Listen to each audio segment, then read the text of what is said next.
Bonsoir, bonjour, shalom à tous, que la paix du Christ soit avec vous. Je suis venue partager une exhortation de quelques minutes avec vous, une exhortation qui m'a beaucoup fait de bien, qui m'a vraiment fortifié et me donné la force. Je suis venue partager ça avec vous. Le thème de mon exhortation est la désobéissance à Dieu et l'obéissance. Que veut dire le fait de désobéir?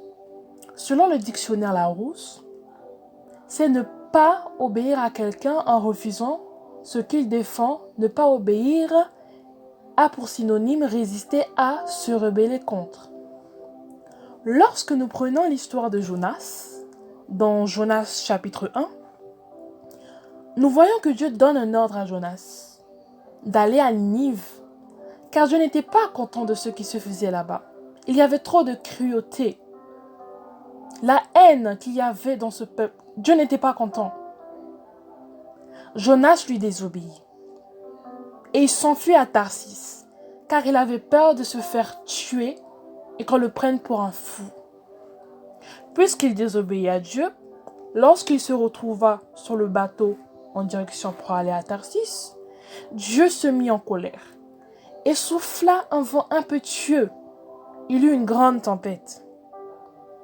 Parce que Dieu n'était pas content. Dieu voulait montrer à Jonas qui il était. Dieu ne permettra pas que Jonas meure, bien sûr, au milieu de cette tempête, car il avait besoin de lui pour avertir son peuple. Lorsqu'il fut jeté par-dessus bord, parce que c'était lui la cause du problème, lorsqu'il fut jeté ça par-dessus bord, la tempête cessa. Mais un gros poisson avala Jonas. Il est resté 3 jours et 3 nuits.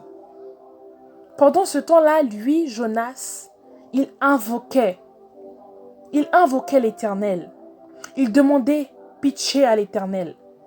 Il est écrit que l'Éternel parla au poisson et que le poisson vomit Jonas sur la terre.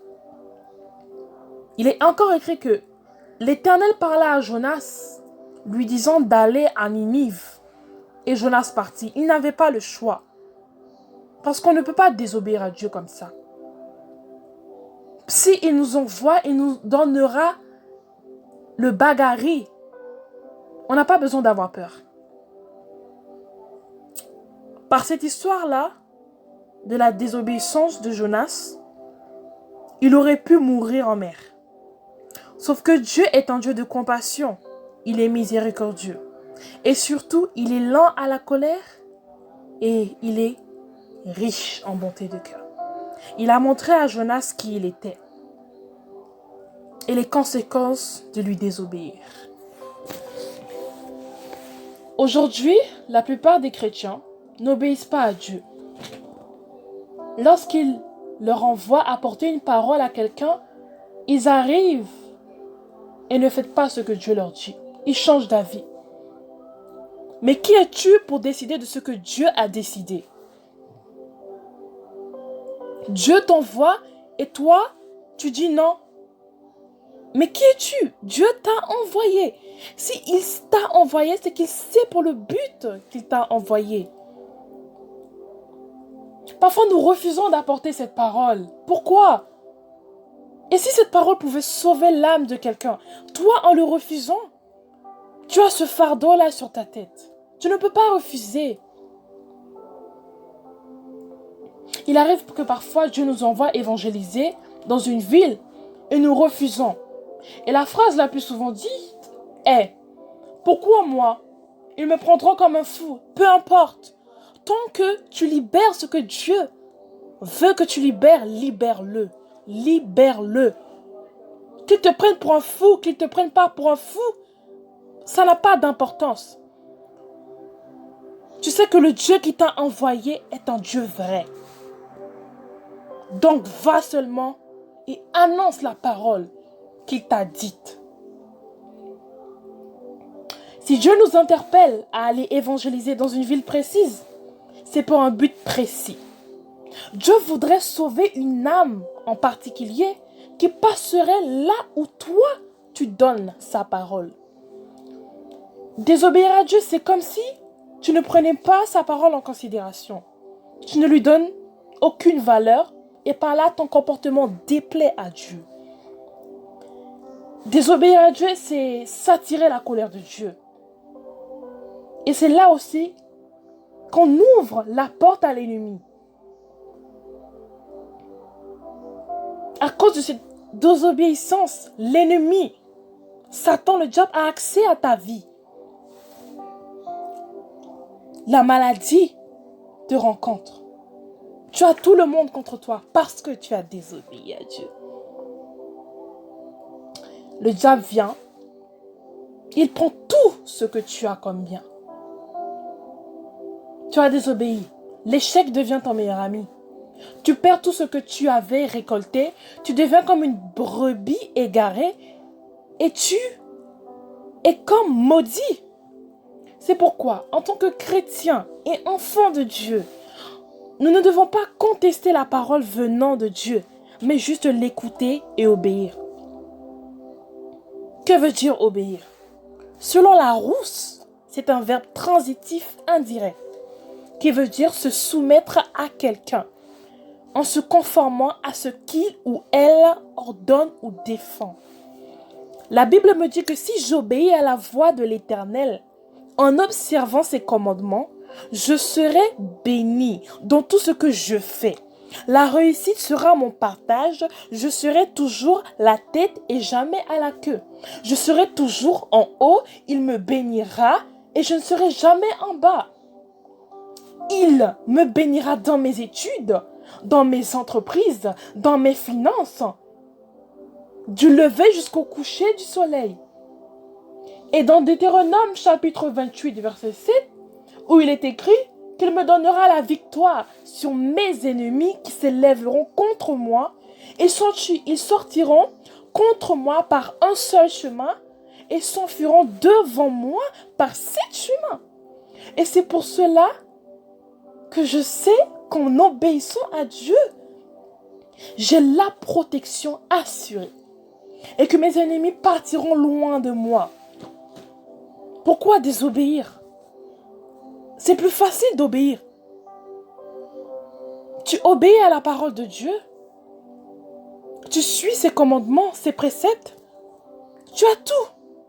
Comment le diable peut venir trouver une porte, rentrer dans ta vie, te faire perdre ton argent, te faire perdre ta santé? Il ne peut pas. Parce que tu obéis à la parole de Dieu. Il est important, mes bien-aimés, d'obéir à Dieu.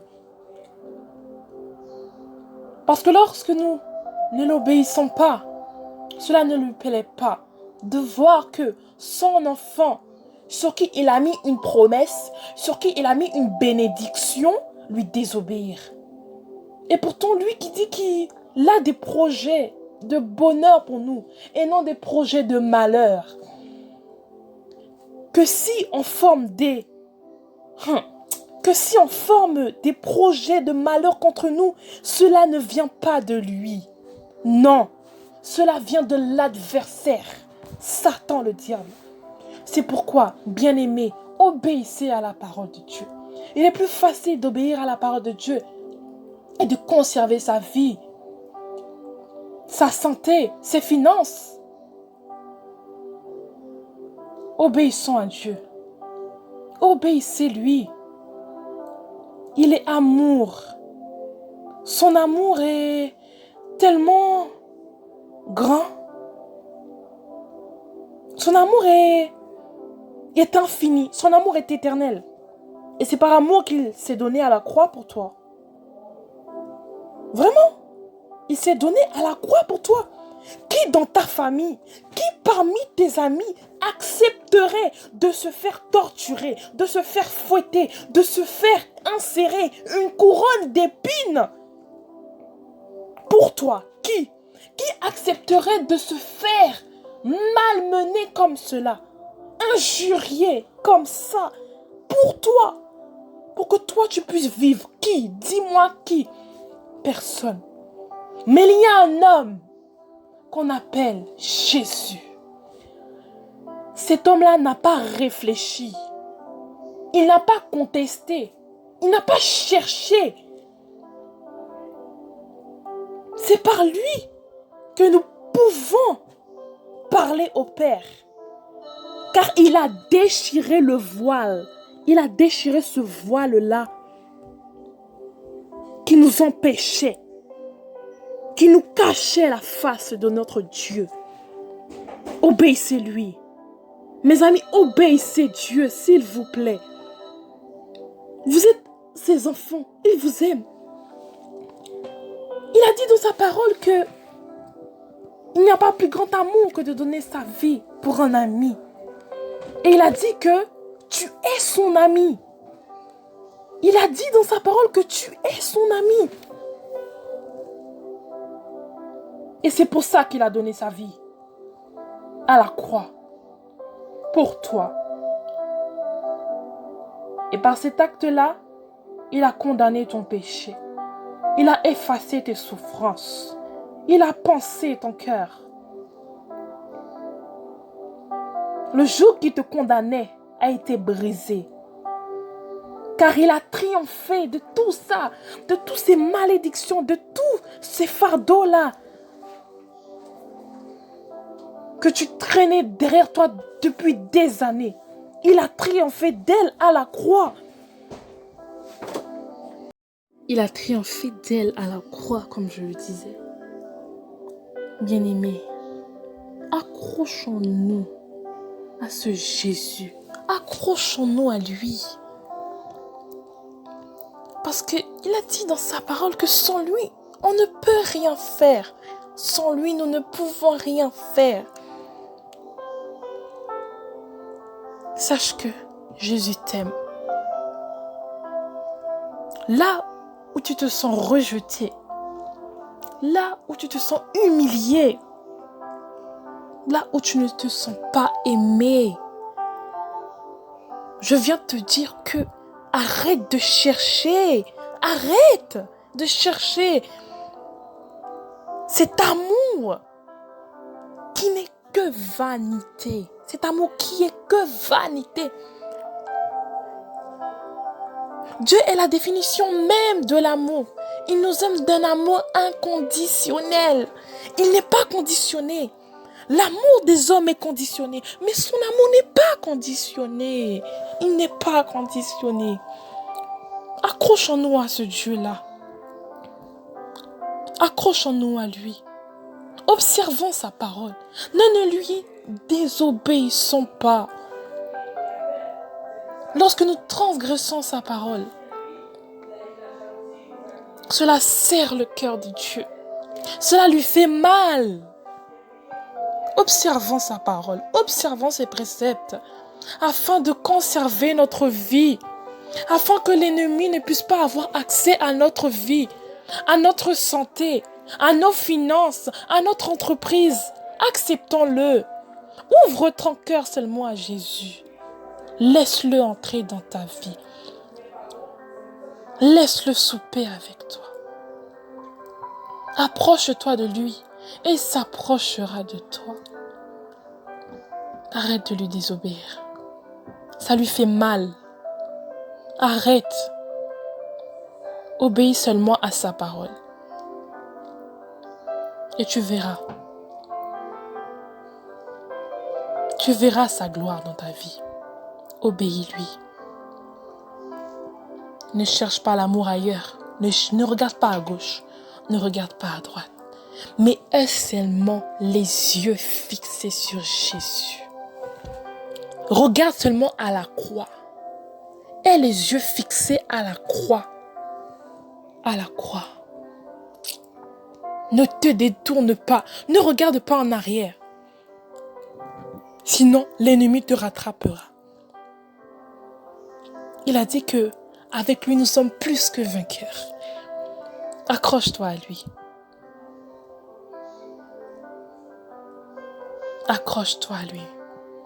Ma sœur, mon frère, accroche-toi à Jésus.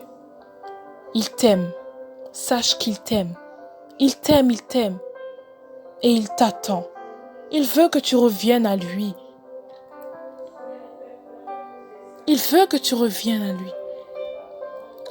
Il est le même Dieu. Il n'a point changé. Il est le Dieu au temps d'Abraham. Il est le Dieu au temps de Moïse. Il n'a pas changé. Il est le même hier, aujourd'hui et éternellement. Sache que Dieu ne te trahira jamais. Il s'appelle fidèle et véritable. L'homme peut te trahir, mais ce Dieu-là qui t'aime ne te trahira jamais. Il est ton seul ami et c'est pour ça qu'il s'est donné pour toi. Il a déchiré le voile qui te séparait de la face de ton Père. C'est à cause de son nom. Approche-toi de lui. Oublie tout ce qui est autour. Aie seulement les yeux fixés sur lui. Ne te détourne pas. Apprenons à obéir à Dieu. Et nous, en tant que chrétiens, ne laissons pas l'ennemi prendre pouvoir et possession de nos pensées. Ne le laissons pas faire ça. Observons la parole de Dieu. Parce que si nous méditons sa parole, nous savons que rien et ni personne ne pourra nous faire tomber. Parce que nous observons sa parole. Observons la parole de Dieu. Écoutons sa voix. Bouge tes oreilles pour écouter les voix de dehors. Bouge, ferme tes yeux, bouge tes oreilles. Et aie l'attention seulement pour Dieu. Aie les yeux seulement pour le voir vis-à-vis. Regarde. C'est un amour merveilleux. Son nom est tout puissant. Waouh. Vraiment, ce Dieu-là, il est incomparable. Il nous aime, il nous aime, il nous aime, il nous aime. Accroche-toi à lui. Et c'est là que je vais terminer ma petite exhortation. Soyez bénis. Que la taille du Christ soit avec toi. Que la joie du Seigneur Jésus-Christ t'accompagne au siècle des siècles. Amen. Soyez bénis.